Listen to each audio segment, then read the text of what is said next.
The story opens in the year 2387, 50 years after Earth went dark to the galaxy.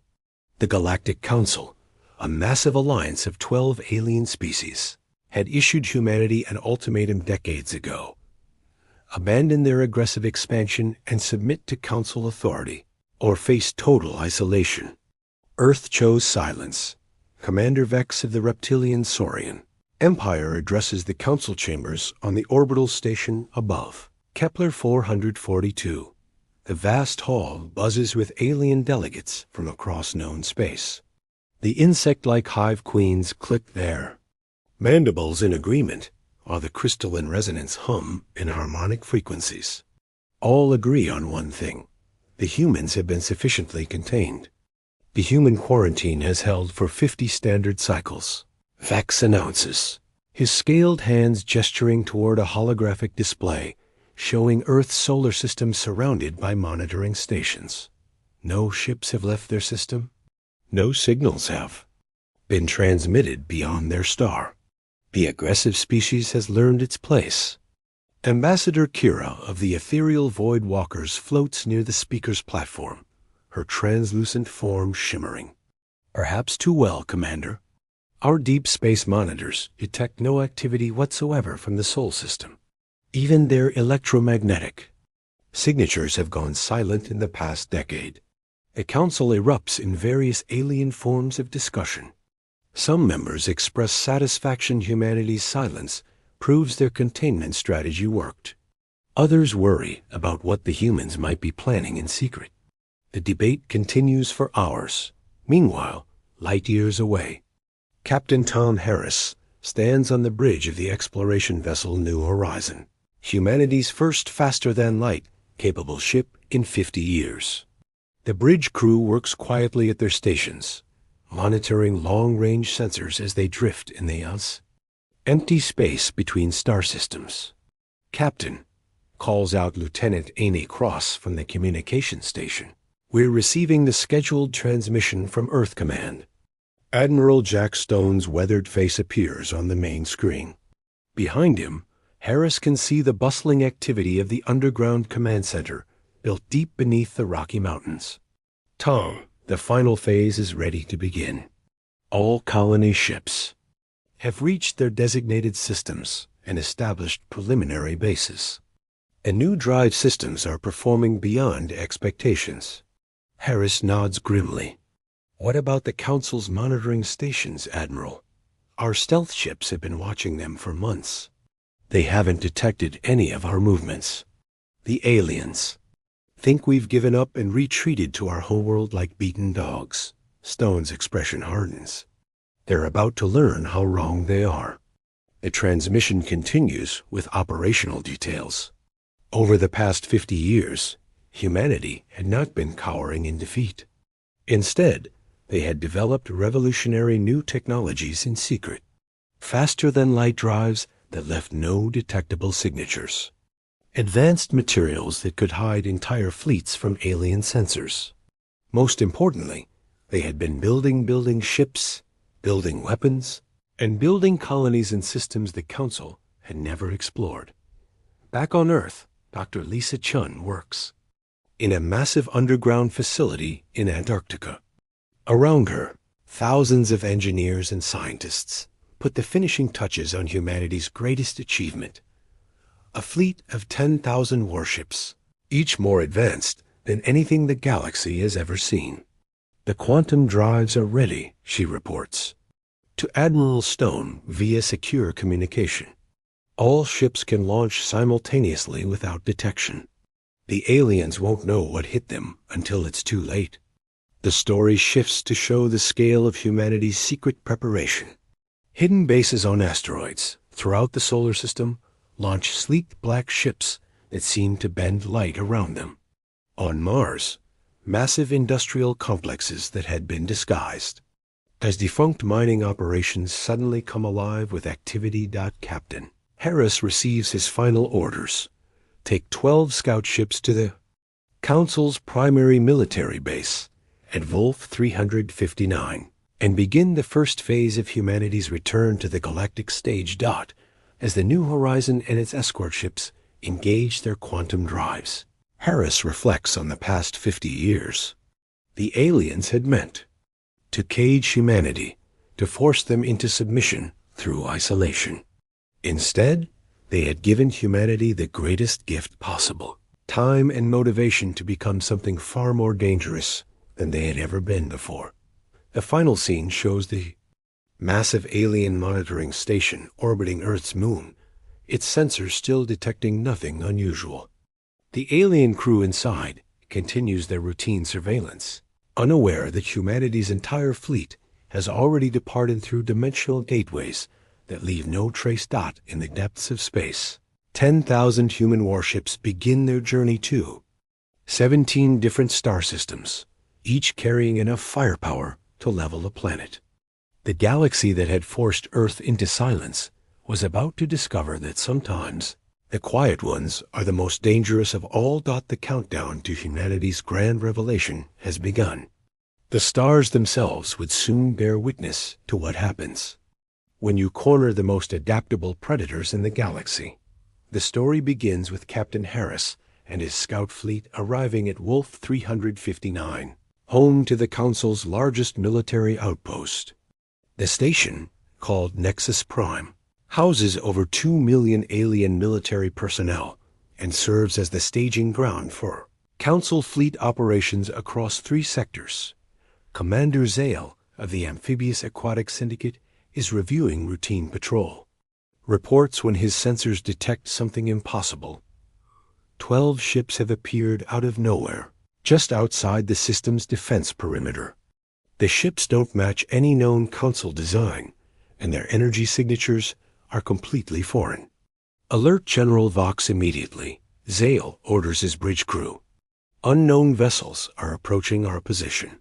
General Vox, a massive creature from the heavily armored Shell clan, takes command of the station's defenses. His species had never lost a battle in 3 centuries of warfare, and he sees these mysterious ships as nothing more than pirates or rebels to be crushed. Captain Harris opens a communication channel to the alien station.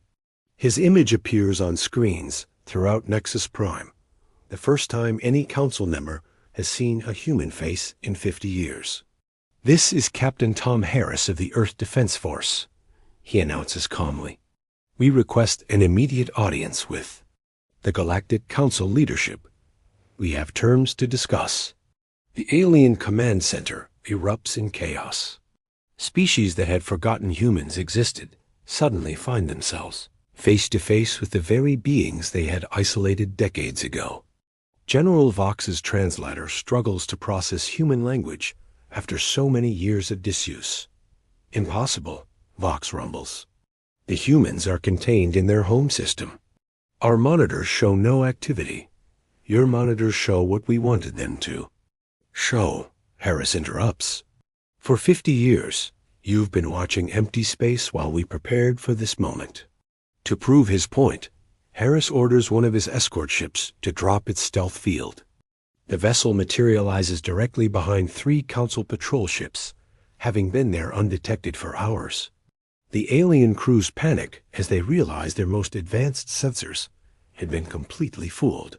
Back on the Council orbital station above, Kepler 442, emergency sessions convene as news of the human contact spreads through the galactic government.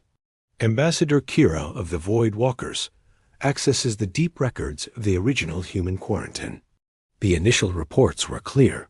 She tells the assembled delegates, humans showed exceptional adaptability and aggression. Their expansion rate exceeded all known species. That's why we forced them into isolation. Commander Vex reviews tactical data from Nexus Prime. These new ships, our analysis shows technology far beyond our current capabilities. How did a quarantined species achieve such advancement? The answer comes from an unexpected source. Dr. Maya Okafor, Earth's lead xenobiologist, appears via quantum transmission in the Council chambers. Her presence there, broadcasting from Earth itself, proves that humanity's communication blackout had been entirely voluntary. You gave us the greatest gift any species could receive, Dr. Okafor explains to the stunned alien delegates. You gave us a common enemy and unlimited time to prepare. Every human who ever lived dreamed of exploring the stars.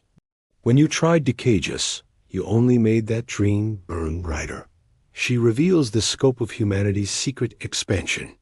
While the Council believed humans were trapped in their home system, they had actually colonized 47 worlds across 12 sectors. Human settlements now existed in systems the Council had never even explored. The revelation sends shockwaves through the galactic government. Species that had grown comfortable in their assumption of human defeat suddenly realize they are surrounded by an unknown number of human colonies, all armed with technology they don't understand. Captain Harris delivers humanity's ultimatum to General Vox. The Galactic Council will remove all monitoring stations from human space immediately. You will recognize Earth's sovereign right to explore and settle any unclaimed worlds. In return, we're prepared to share certain technological advances that could benefit all Council species. General Vox, despite his species' warlike nature, recognizes the tactical impossibility of his situation. The humans have achieved complete surprise and demonstrated technological superiority. And if we refuse? Harris's response is calm, but carries an unmistakable threat. Then you'll discover why your ancestors were wise enough to fear the predators that hunt in packs. The part ends with the Council facing an impossible choice. Accept humanity's return to galactic politics as equals, or face a war against an enemy that has had 50 years to prepare for this exact moment. The hunters that had been caged were now free, and they had learned to hunt in ways the galaxy had never imagined. The cosmic balance of power stands on the edge of transformation, and humanity holds all the cards. The Galactic Council emergency. Session enters its third day as delegates from across known space struggle to comprehend humanity's return. The chamber, once a symbol of ordered galactic governance, now buzzes with fear and uncertainty. Council, President Rix of the Ancient Stellar, Archivists calls for order. His species had witnessed the rise and fall of civilizations for millennia, but even he seems shaken by recent developments. We need a full assessment of the human threat level before making any decisions. Intelligence reports flood in from across Council space. Admiral Sarah Blake of the Human Reconnaissance Division watches from her command ship, hidden in the Konuk asteroid belt of the Vega system, as panicked alien fleets scramble to reinforce their border worlds. They're pulling ships from internal security to guard against us, she reports to Admiral Stone back on Earth. 12 sectors are mobilizing their reserves. They're more afraid than we anticipated. The fear proves justified when Captain Bill Ross, leading a diplomatic mission to the Centauri Collective, demonstrates humanity's new capabilities. The Collective had been one of the strongest supporters of the human quarantine, viewing humans as dangerous competitors for stellar resources. Premier Yax of the Collective receives Ross aboard their capital ship, a massive vessel that had seemed invincible until the human arrived. Ross's ship, the Freedom's Edge, appears insignificant beside the alien dreadnought until Ross reveals the true nature of human stealth technology. You see one ship, Ross tells the astonished alien commander, but we never travel alone. At his signal, 50 human vessels decloak round the Collective fleet. Each ship had been invisible, hiding in plain sight using quantum field manipulation. That bends space-time itself. The alien crews watch in horror as they realize they've been surrounded without ever knowing it. Back in the Council chambers, reports of similar demonstrations across 12 systems create panic among the delegates. The crystalline resonance emit discordant frequencies of distress, while the Hive Queen's mandibles click rapidly in their species, equivalent of anxiety. Commander Vex attempts to rally the military response. Regardless of their technological advantages, humans are still just one species. The Council represents over 400 billion sentient beings across 12 major civilizations. His confidence wavers when Dr. Lisa Chun provides a live demonstration of humanity's industrial capacity. From her facility on Europa, she activates a massive holographic display showing the true extent of human expansion.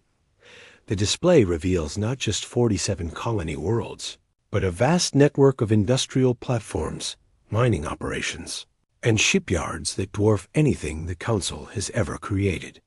Massive ring worlds orbit distant stars, each one capable of housing billions of humans. Generation ships the size of moons drift between systems, carrying entire ecosystems and populations. "We didn't just survive your quarantine," Dr. Chun explains to the stunned delegates. "We used it as an opportunity to become something the galaxy has never seen before, a truly spacefaring civilization." The most shocking revelation comes when she shows them the true human population. Not the 8 billion the Council estimated remained on Earth, but over 200 billion humans spread across their hidden colonies. General Vox, still commanding the forces at Nexus Prime, receives orders to probe human defenses with a routine patrol. 3 Council cruisers approach the position held by Captain Harris's scout fleet. The engagement lasts exactly 47 seconds. The human ships don't fire conventional weapons. Instead, they use controlled gravitational pulses that simply switch off the alien ship's engines and life support systems. The Council vessels find themselves helplessly drifting, completely intact but utterly powerless. "We could have destroyed your ships," Harris communicates to the disabled vessels. "Instead, we're offering you a choice. Return to your commanders with a message, or experience what happens when humans stop showing restraint." The rescued alien crews spread word throughout the Council military. Humanity possesses weapons that can neutralize entire fleets without causing casualties. Restraint, rather than reassuring the aliens, terrifies them even more. A species that could kill, but chooses not to, demonstrates a level of confidence that suggests overwhelming superiority. Ambassador Kira of the Void Walkers realizes the true scope of humanity's strategy. "They're not trying to conquer us," she tells the Council. "They're trying to make us understand that conquest would be trivial for them." This is psychological warfare on a galactic scale. The part concludes with Admiral Stone addressing the Council directly via quantum transmission from Earth. Behind him, the camera reveals the massive underground cities and industrial complexes that have been humanity's true home for 50 years. "We're not your enemies," Stone declares, "but we're no longer your prisoners either. The choice of what happens next belongs entirely to you." The galaxy holds its breath, waiting for the Council's response to humanity's ultimatum. The Council's response comes not through diplomatic channels, but through treachery. General Vox, unable to accept the humiliation of defeat, secretly contacts the Destroyer Cult, a militant faction that operates outside Council authority. Captain Mark Rivera, commanding the human outpost on Kepler 186F, detects unusual energy signatures approaching their colony world. His tactical officer, Lieutenant Jake Murphy, identifies them as Destroyer Cult Raiders, 12 heavy attack ships designed for planetary bombardment. "They're not here for negotiation," Rivera tells his bridge crew. "Alert all civilian populations to move to underground shelters. This is what we prepared for." The cult ships attack without warning, targeting what they believe are helpless human settlements. The first wave of plasma bombardment hits the colony's main city, and for a moment, it seems the raiders have achieved surprise. Then the city fights back. The buildings themselves reveal their true nature as camouflaged defense platforms. Massive energy cannons emerge from what appeared to be residential towers. The city park opens like a flower to reveal a planetary defense installation capable of destroying capital ships. Admiral Blake, monitoring the situation from her command vessel, watches as the human colony demonstrates why 50 years of preparation had not been wasted. Every settlement, every outpost, every mining station, we built them all as fortresses, she reports to Earth Command. The aliens wanted to make us defensive. We took that lesson to heart. The destroyer cult raiders find themselves outgunned by what they had assumed was a defenseless farming colony. Within minutes, half their fleet is destroyed by weapons they didn't know existed. The surviving ships attempt to retreat, only to discover that human vessels have surrounded the entire system. Captain Rivera opens communications with the fleeing raiders. "You came here to commit genocide," he states calmly. That was a mistake. The human response is swift and overwhelming. From hidden bases throughout the sector, human fleets emerge to hunt down every destroyer cult ship and installation. But instead of destroying them, the humans do something far worse. They capture everything intact.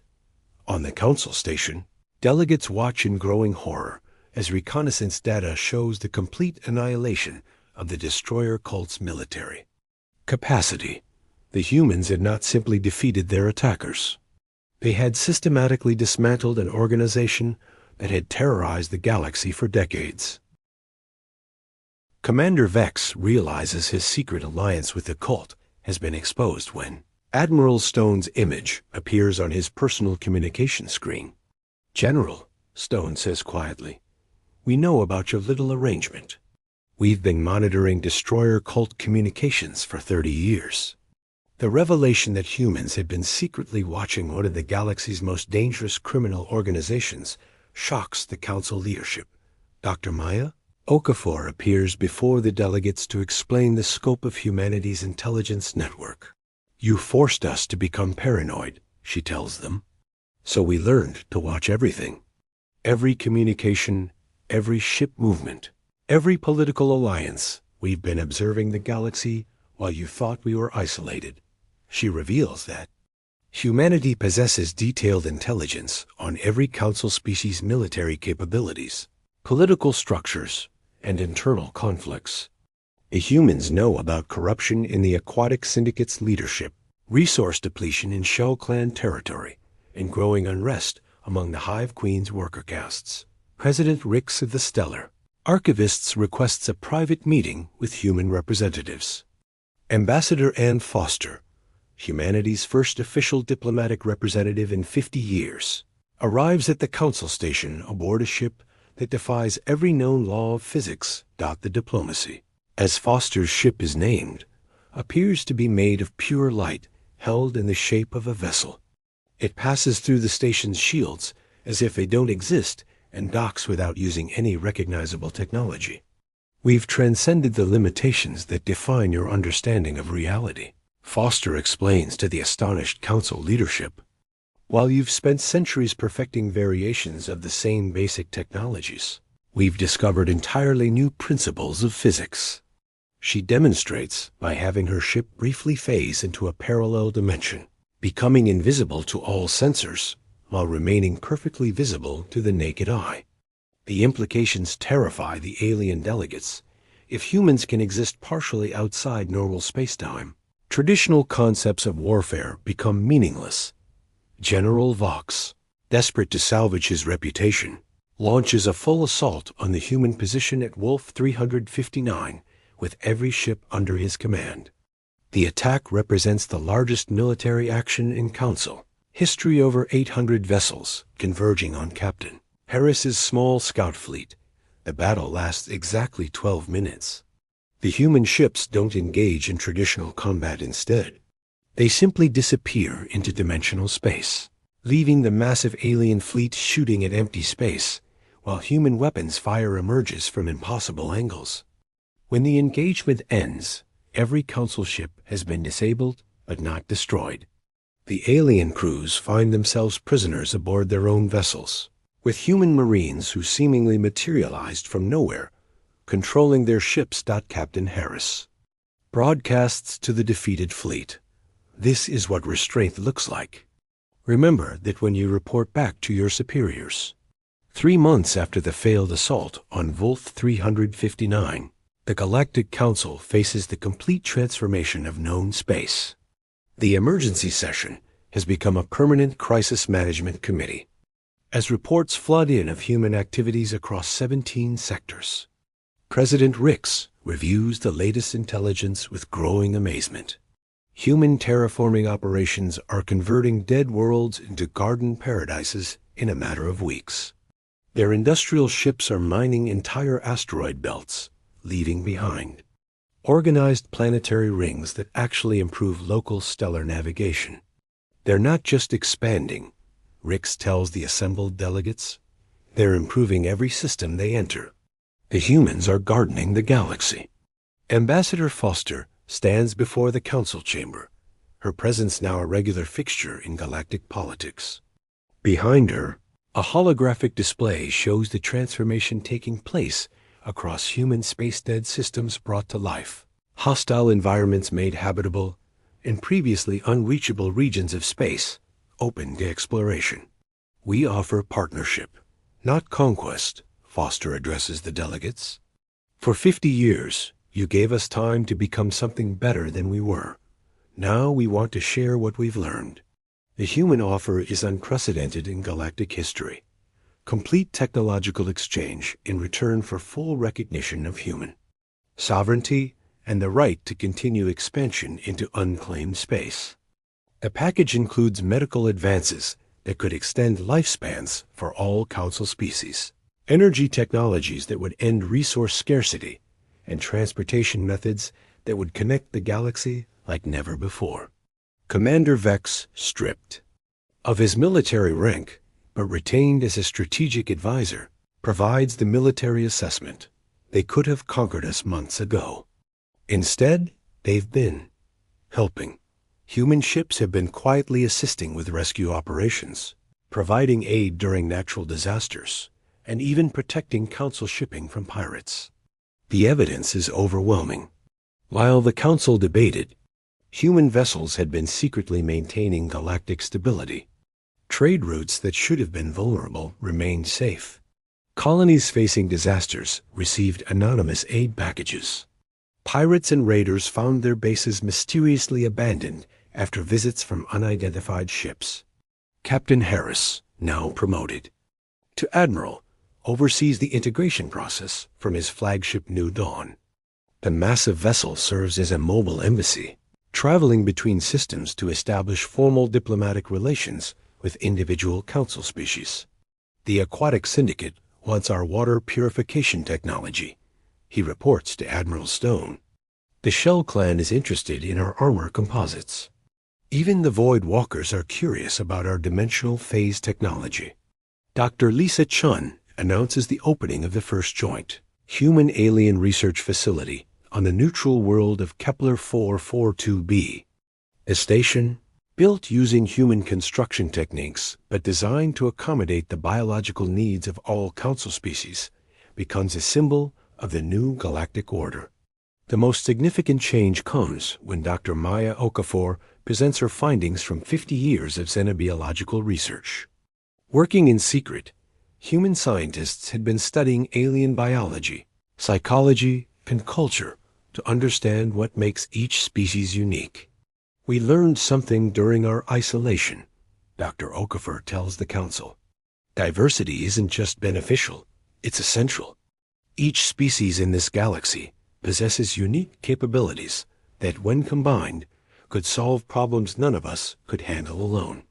She reveals the true scope of humanity's gift to the galaxy, not just technology, but a new philosophy of cooperation based on biological and cultural diversity. The humans had spent 50 years learning to work with the strengths of different alien mindsets, even without direct contact. The story culminates with the first Galactic Unity celebration, held simultaneously on thousands of worlds across Council and human space. President Rix, now working closely with human leadership, addresses the galaxy from the new Unity station built jointly by all species. 50 years ago, we made a mistake, he acknowledges. We saw humanity's rapid expansion as a threat to be contained. We didn't realize we were looking at the future of galactic civilization, a species capable of growth without destruction, expansion without conquest. Admiral Stone, representing Earth in the ceremony, provides the closing statement. You tried to cage us because you feared what we might become. Instead, you gave us the time and motivation to become something better than any of us imagined possible. The final scene shows children from dozens of species playing together in the parks of New Terra, humanity's first openly established colony world. Human children teach alien youngsters games from Earth, while learning new concepts of mathematics and art from their extraterrestrial friends. The galaxy had feared humanity's return, but discovered instead that the species they had tried to contain had used their isolation to become not conquerors, but gardeners nurturing growth wherever they went, and proving that the most dangerous predators could become the greatest protectors. The stars that had once witnessed humanity's exile now shine down on a galaxy united in purpose, with Earth's children leading the way toward a future none of them could have achieved alone. In the end, the galaxy learned that sometimes the greatest gift you can give a species is the challenge to become more than they ever thought possible.